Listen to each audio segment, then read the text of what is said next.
Yes, you have to do it. It's kind of funny. Yes. So I was telling Stones like, "Oh, Daddy, we could recycle cardboard." I'm all, "We can, but you don't do it." Cardboard's good for campfire starters. That's what I use it for. Yeah, we have probably 100 pounds of cardboard a month that Yes. we cut up and put in boxes and he could take, but he won't do it. Just like, did they do the soda caps, the little bottle, the tops, the soda can tabs? We have a whole No. car full of them, and he never took them to school. Oh, really? Yeah. No, I don't think we've been mentioned to that one, but no, No, we have a ton of cardboard. Our recycling bin is full every single week to the top. yeah. So, well, good morning, Jim. Good morning, Amanda. Good morning, Joanne. Good morning, Serena. Good morning, Jessica. Good morning, Brett. As we get started, this is our Friday morning. I brought in a friend. This is my good buddy Brett Aragani. Tall Brett, big Brett, whatever you want to call him. Dude's like 9 foot tall. I've known him a long time. He's came way of the car business like I did, but I invited him on for a Finance Friday so you guys could ask some questions. But he's got some good insight for some first time buyers and value that could be added to him. But before we jump into that, we got to start our day like we start every day. What are your wins? What are your celebrations? Something you're proud of? Brett, what's your win for today? Another new contract yesterday. My first contract in the state of Florida. That's my win. That's a neat one. Yeah. Yeah. By the way, Florida, we thought Arizona was the Wild West. Florida's the swamp lands. Let's just put it that way when it comes to home loans. Florida man strikes again just this way. Yes, for sure. I got a buyer flying in from Oklahoma tomorrow. That'll be fun. I have And go ahead, Jason. What you got? I have photos today for a listing going live on May 1st. There you go. I have a listing appointment today. Yes, Or what is it? yes, you Yeah. do. Listing appointment today at 10 o'clock. Yeah. Yes. Very good. Well, the good thing is, Brett, is you're going to have to get your California license because some of these people in California, but it'd be a good thing. They're great resources. Actually, it's funny you talked about after we went to lunch on Friday. It's the first thing I did. I went back and saw my boss, and I said, "Hey, how hard is it to get California?" He goes, "Don't worry, we'll get it done for you." So I said, "Perfect." Easy.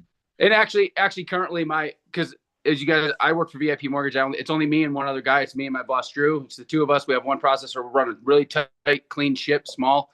He's licensed in California, so if you guys do have California referrals, we can already handle them while I go through the process of getting my license there. So Easy peasy. Well, guys, this is a great opportunity to meet another, fantastic resource.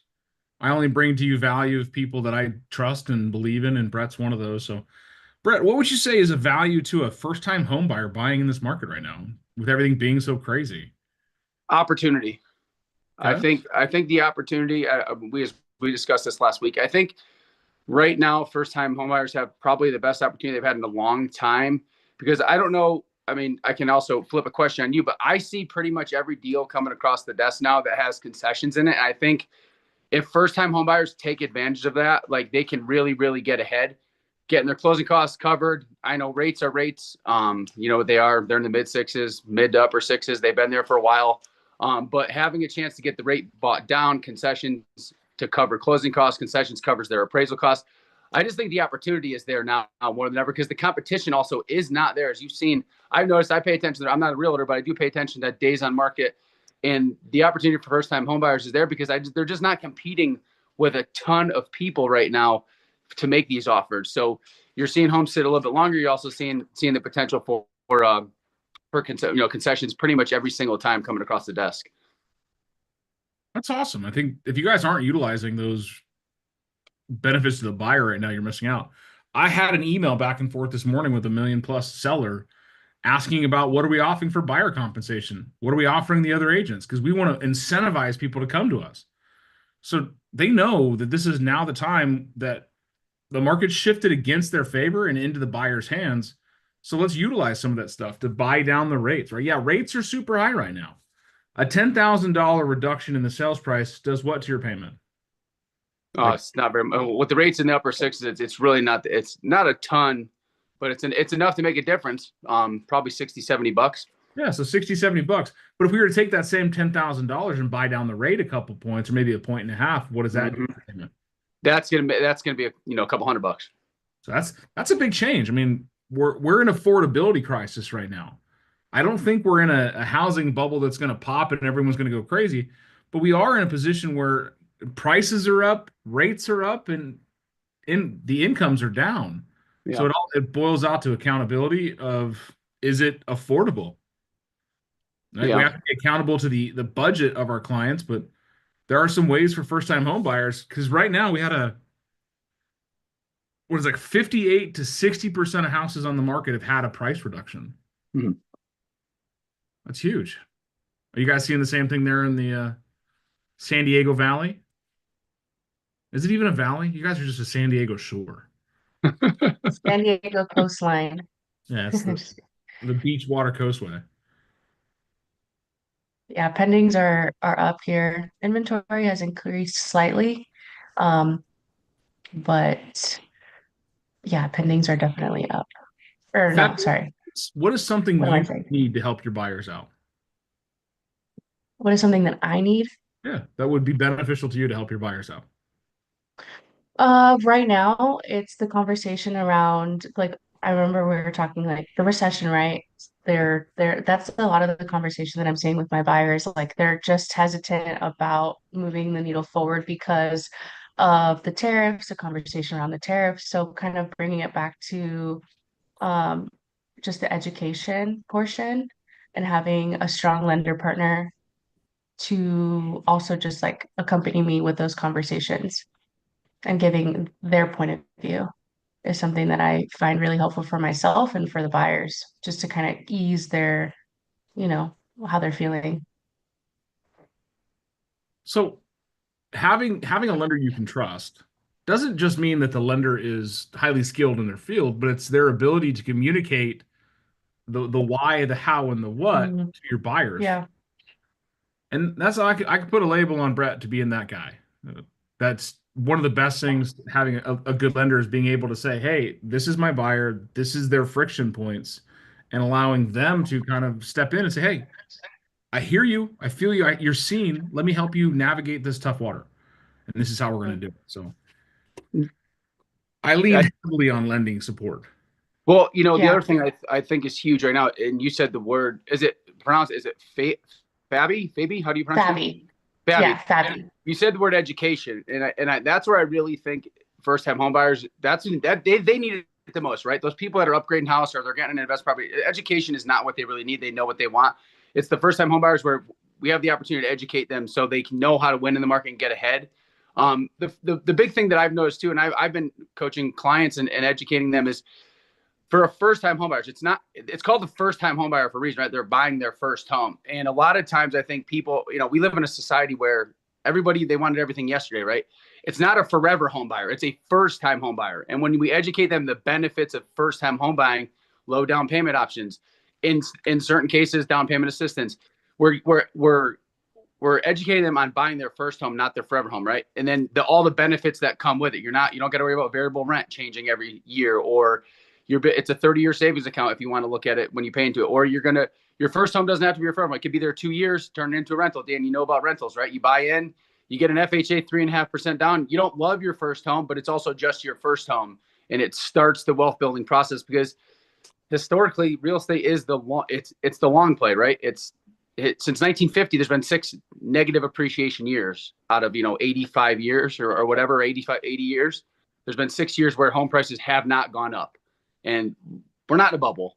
We're just in a inventory's low. It's slightly increasing, but rates are just they're very stubborn right now. They're staying where they're staying, and in home prices, but they keep going up, and that's the problem. The longer the first-time home buyer waits, if they have the opportunity, the more they're digging themselves a hole to try to get out of, because home prices aren't coming down. As of the last year, rates haven't come down. But if home prices continue to go up and rates stay where they are, then the affordability, like you said, Dan, affordability is just going to get worse. Yeah, definitely. This is what it's about, is the people we service in life will grow into the conversations we have around them.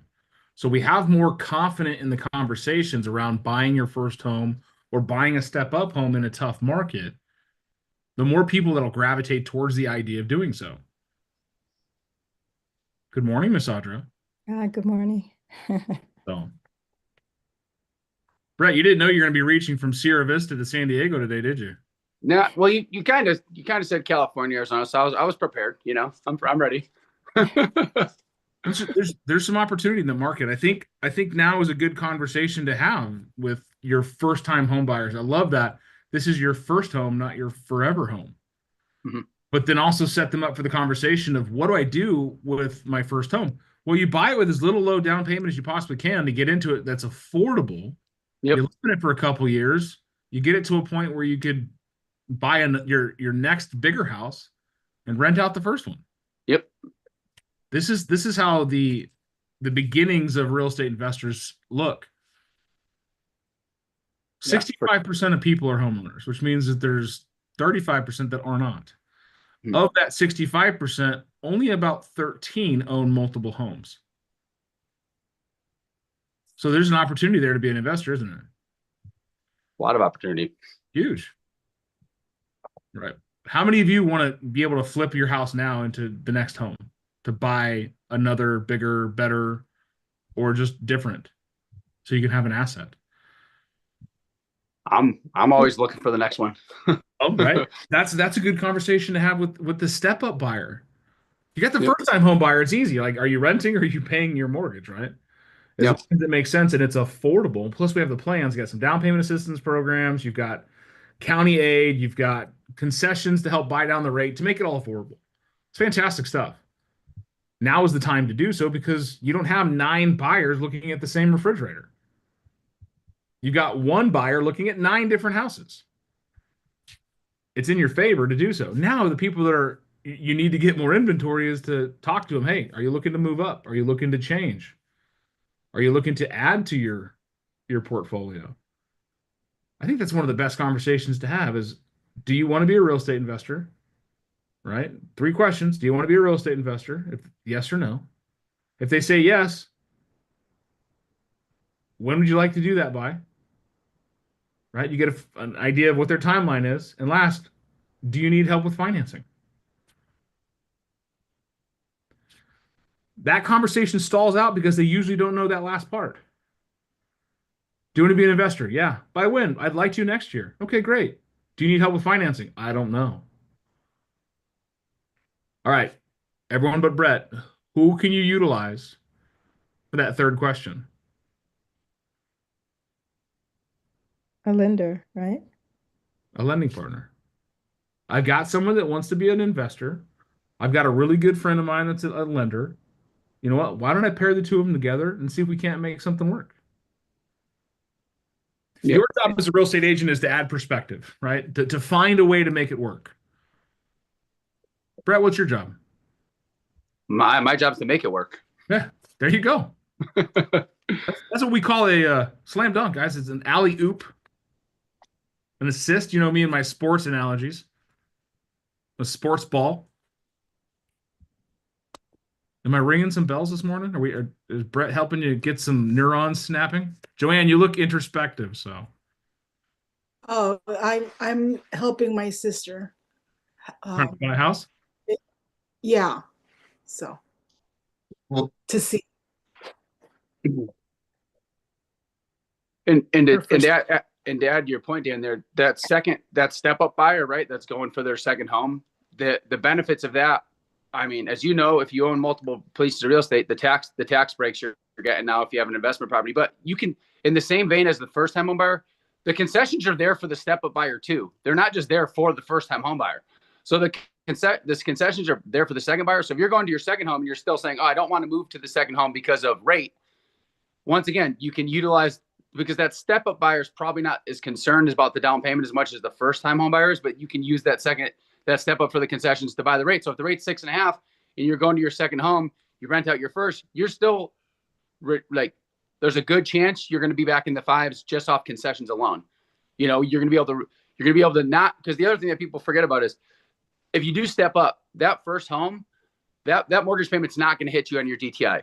You know, if you're going to turn it into a rental, you're not, it's not hitting your debt to income ratio. It's essentially a wash, right? Whatever you end up renting the previous house for, it's not hitting your DTI. So you're essentially qualifying brand new without not even worrying about it, but you still get to keep the first house. It's a win-win. Hope you guys are getting excited. I know this is not the sexiest stuff like looking at $1 million homes, but it's exciting because I'm helping people unlock stuff. Did you know the majority of millionaires out there, millionaires, don't have $1 million in the bank? What do they have? Equity in their homes. Equity in their homes. Over 58% of homes in the United States right now have what they call substantial equity of 50% or more. That is not a housing crisis. That is not the values are overinflated.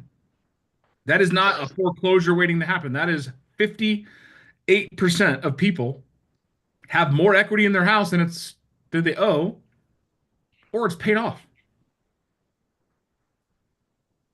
More than 50%. You think there's options when someone has 50% or better equity in their home?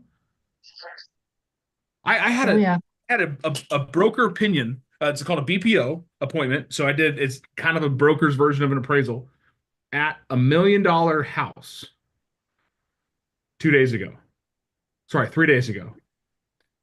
And talking to the seller, getting an idea for value. They're doing a HELOC. I was on this $1 million house. Swing a guess. When did they buy it? They didn't ask that. What do you think the payment is on $1 million house? $7 grand. 7-8 grand, right? Well, they owe, they owe enough to make their payment only $2,000. Oh, So when do you think they bought it? Probably well before it was worth $1 million. it's Now like they've got options. Think about cheaper it. than San Diego rent. It is. It's fucks cheaper than Tucson rent. I got a $600,000 house I paid $350 for or $3,500 for. Like That's wild. it's insane. But here's the thing: is when people have that kind of equity and people have that type of options, it helps them navigate crazy stuff. Now, if this seller wanted to take that house, rent it out for $4,000 a month, and turn around and go buy something, that's huge positive cash flow. Or if that seller wanted to use the HELOC to then go finance their next purchase in a flip and make some money on it, that's options. Move up buyers don't become move up buyers before they become first time buyers. So that's why it's super important to have conversations with people right now that are looking, thinking about, or dreaming about real estate. We pair them with someone like Brett and say, hey, there is a way. Let's get you talking to the right people that play in this field. Because if there's a way to make it happen, they're the people that are going to make it happen. Yes, they are paid to make it work. Because if it don't close, we don't get paid. We're kind of incentivized to find a way. But we tell these stories, we talk about these stories about being able to leverage and having options and lifestyles that come with passive income. And do you think that excites the souls of some buyers? I should see some head nods. Otherwise, I know you're not paying attention. But don't let those stories die on this call. Don't let this conversation end in 11 minutes. Take that out there and talk to your spheres. Talk to your friends. Talk to the people that you run into that are, hey, I've thought about buying a house. What stopped you? Usually it's uncertainty, the unknown. So let's get them the information. I can pare down inability to make a decision under two things: unmotivated or uncertain. Can we corral those ideologies for a second? If they're unmotivated, why? Well, maybe their living situation doesn't make sense to move. I live in my mom's basement. I don't pay rent. Is that where you want to live forever? I don't care. Okay. Unmotivated. Unsure. I want to, I just don't know how. Those are the people we can move into this next stage. Mhm. How often do we spend time chasing the unmotivated? And it sounds a lot like this. You find me a deal, I'll buy it. To us, they're like, oh, they're motivated. If I find them a deal, they'll buy it. Right. If somebody was motivated, Audra, find me a triplex near this area around this price. I'm interested. Mhm. That's I'll work with the agent that'll bring me the best deal. unmotivated. That's an opportunist. I'm not going to waste Yeah. my time running down the best deal. Right. I get text messages every day. I'm looking for my next flip. What do you got? I got a roster of people I actually know that want to buy it before I give it to you. That's what I got, including myself. Unmotivated, stay unmotivated until life makes it happen. So that's when we get impaired with the lender. Say, hey, I don't know how. That's a conversation for Brett. I don't know. That's unmotivated. What's kept you from buying? I don't know. That's unmotivated. What's kept you from buying? I just haven't found the right deal. What does that mean? Okay. I'll buy when the rates come back down to 2.5%. So would everybody else. So yeah, exactly. So am I. Fuck you. I'm gonna buy everything. But here's the thing: what happens to the price when the rate goes to 2.5%? Yeah. Are we giving concessions at that point? You won't even see the house. It's going to be like that competitive. You're going to stand in line. You're going to take a ticket. Hey, Take a number. Fabby, you've got a house on Main Street there. I'd like to buy it. The one that burned down? Yeah, that one. So Yeah, and I want to go 100,000 over, please, by the way. 100,000. Just put an offer together. Put a zero at the end of it. Yeah. Unmotivated, stay unmotivated. Unsure can be motivated. People fear making the wrong decision. And more is lost to indecision than to bad decisions. So, if you're going to be renting for 3 years or more, does it make sense to buy a house? If you're renting for 2 years, probably not. Tell them that. How long do you plan on being in the area? Oh, I'm never moving. Then why are you renting? Oh, it's cheaper to rent. For who? We've talked about the 4 ways to make money in real estate. Anyone remember what they are? This should be one of your videos, Fabby. First and foremost, appreciation. Secondly, tax deferment. Third, debt buy down. And lastly, cash flow. Only the last one is a factor for investors. The other 3 are for every homeowner. Every payment I make is either debt buy down or helps me tax shelter because I get a percentage of that back on my taxes.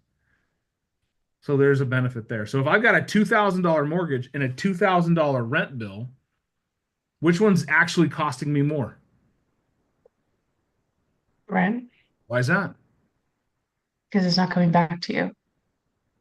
I don't make the appreciation, I don't get the equity buy down, and I definitely don't get the tax savings. Now, if you're a business and you have a business lease and you're writing off the lease in your business, different story, but your first-time home buyers are not business owners that are working in that space. I hope we're greasing some wheels today. I love having these calls on Friday because it sets you up for conversations this weekend. When you're doing open houses, you're inevitably going to meet somebody who's thinking about doing something in real estate. Uncover the motivation and get them paired with Brett so that he can help them navigate the unknown.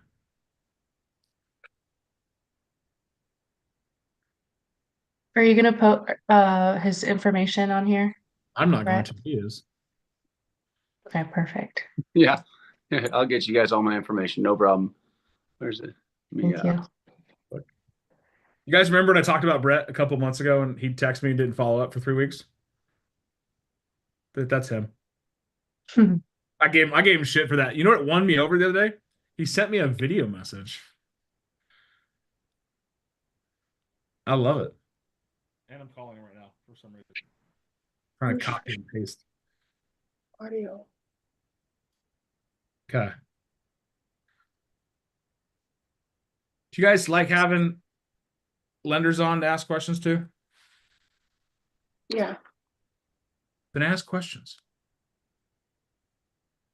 I have a friend who I was talking to, and she's going to be going, or she wants to get her master's at one of the universities here, and she was just like weighing her options, whether she should buy before she goes into her program, feeling a little nervous of just about having like expenses and not working full time. I don't know if she's going to be working full time or part time.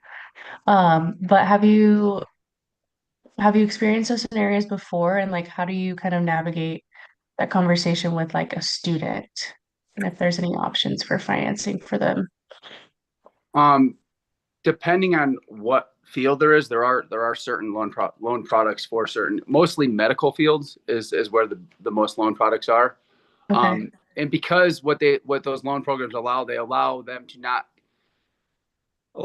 especially with doctors, there's medical, mostly there's student loans, right? They have $250,000 in student loans and things like that. You're allowed to not take in consideration those debts, which would disqualify pretty much everybody in terms of purchasing. But in terms of your friend, exactly, it's really where she feels comfortable. If she needs that full-time income to qualify, then she would have to get it done beforehand, because once she drops to part-time, it would be significantly harder to qualify. And then it really is where her comfortability, like, is she going to still feel comfortable making that mortgage payment while she's in school? Will she even be able to swing that mortgage payment while she's in school if she has to drop down to part-time? So really it comes down to her personal situation of, yes, she will need to get qualified while she's still full-time before she drops to part-time. But my biggest question would be, is she going to be able to afford it when she drops to part-time? Because the last thing I would ever want to do is put someone in a situation where they can't afford it just to try to beat a deadline or beat a time just to get somebody into a house.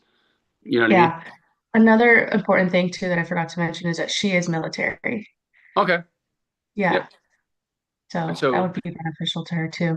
Yeah, well, that would help her with down payment, because with VA you can go, like legitimately zero down.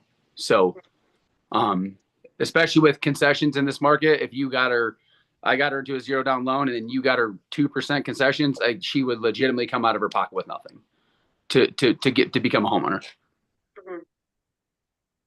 We are seeing a lot of that in San Diego, concessions Mhm. in our market. So that's definitely doable. I mean, it's there. Like that contract that just came across my desk from Florida yesterday had $10,000 in concessions. Like that legitimately pays all their closing costs and bought their rate down. Dan used the example of 10 grand. It was a legitimate 10 grand that came across my desk yesterday to help out my first time home buyer. And So, sellers would rather do that 10 grand in concession than $10,000 in price break. Mhm. Psychologically, it does something for them. I don't know why. Mhm. To me, $10 is $10. Yeah. But there's a lot of savings in there. If you're taking it off the front end, yes, it reduces commission and it reduces the price. Take it off the back end, it reduces their fees and it reduces the interest rate, which greatly reduces their monthly investment. And after all, the only person that worries about the full sales price is who? A cash Seller. Oh. A cash buyer. Well, the seller too, I'll give you that. But we're not talking sellers today, we're talking buyers. the rest of buyers. The only person that should, because everybody does, and it's our job to remind them that it's, you know what I mean. I'm sorry. It's all right. He's going where I was heading. I love it. We shouldn't worry about the sales price. We should worry about the monthly price. Because after all, it's about affordability, not price. None of us walked in and said, you know what, I'm going to buy this house. Here's $400,000. And if you did, you have a terrible financial planner. So, Brett, thank you so much for spending some time with us. We'd love to have you back another Friday if you kids are open to it. For sure. Name and email and stuff in the chat. Yeah, guys, reach out, shoot me a text. So I have your contact information and feel free to reach out. Like I said, I'm working on California, but I have California loans covered right now. My boss is licensed in California. So if there is anything that you need from California from now moving forward, feel free to reach out. and we'll get it taken care of. And Dan, I appreciate it, man. Thanks for letting me come on and spend a few minutes, man. Absolutely love it. Guys, what I can say is I can sign off with Brett is you need someone in your corner that's going to dig in and help find a way. This man right here came from the car business. You know how much hustle those car guys have. They're also very handsome. Hey, Dan, it takes one to know one. Yeah. All right. Hey, guys, was today valuable to you? Did you learn something? Yes, thank you. The challenge this weekend is to come up with a win that talks about working someone off of motivation.